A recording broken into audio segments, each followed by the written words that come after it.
Hello, my name is Dr. Jonathan Kelly. I've been asked to give a few minutes presentation about my ethical behaviors and principles. This is for cycle 1.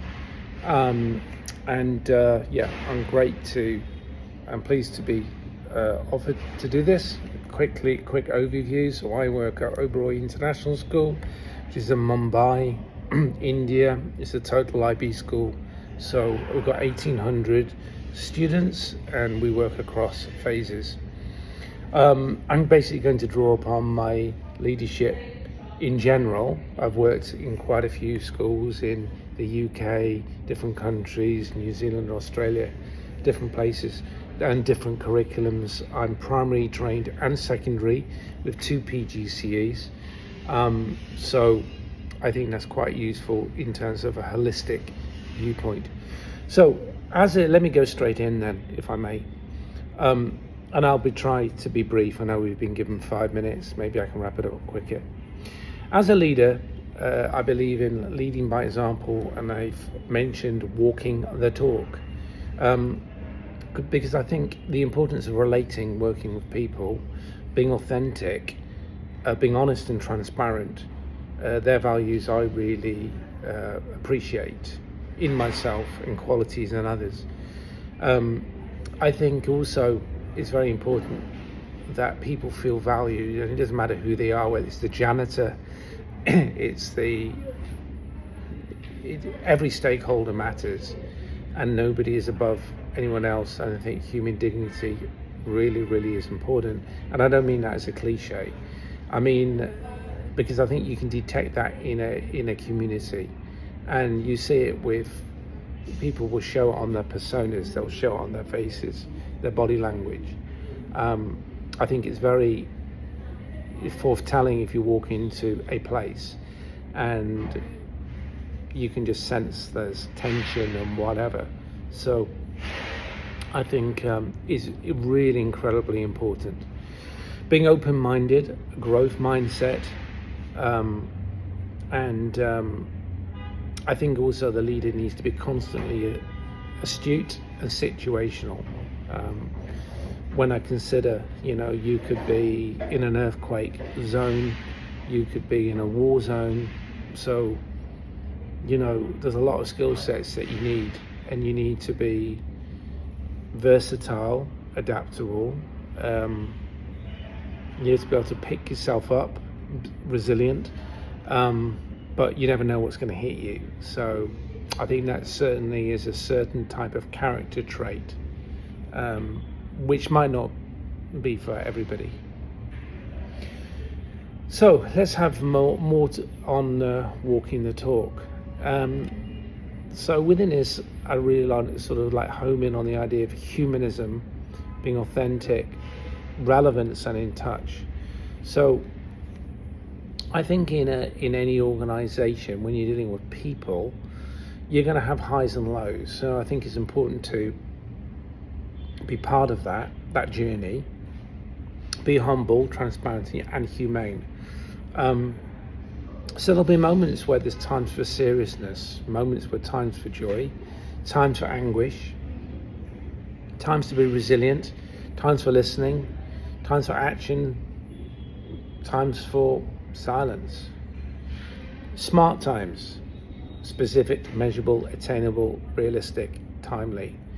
And I probably should add here, which I haven't put in my note, communication, because very often things can collapse or things happen out of miscommunication. I think we have another point later.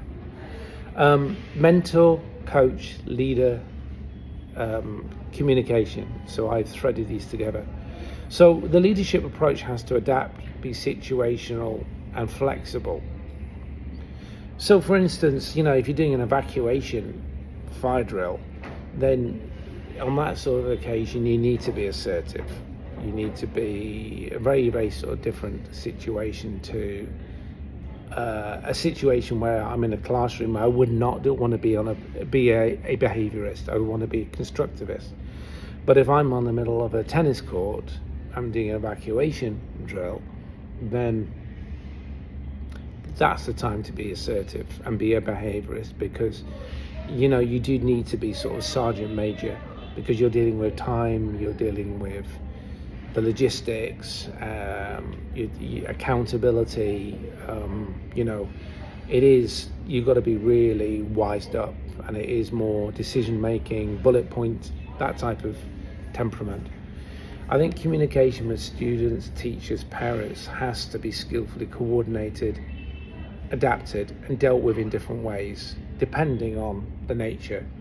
So there's a different type of hat I have to wear if I'm chasing students' work. Now, if I'm communicating regarding progress, I've got to do that in a different type of delicate sort of way, mindset. And even within that, there would be a huge difference between, say, a grade 6 and someone who's just about to set their grade 12s. Student-led conferences I put down because I think that's pretty unique, where it's student empowered. And I also put down the MUN, where I think again you see student empowerment very much sort of coming. And I think those two examples really gel with me, because they're really really good examples.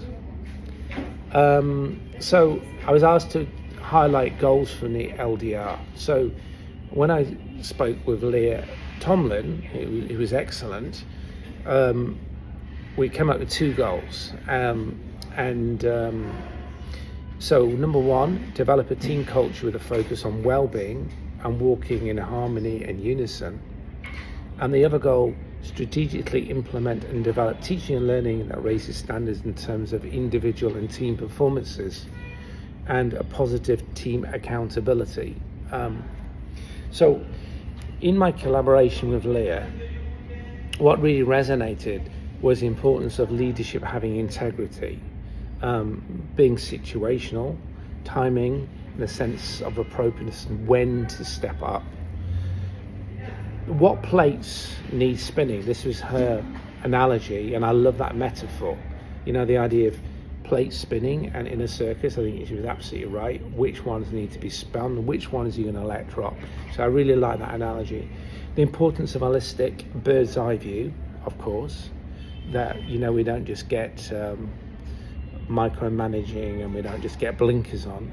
Prioritization, of course, humanistic, strategic.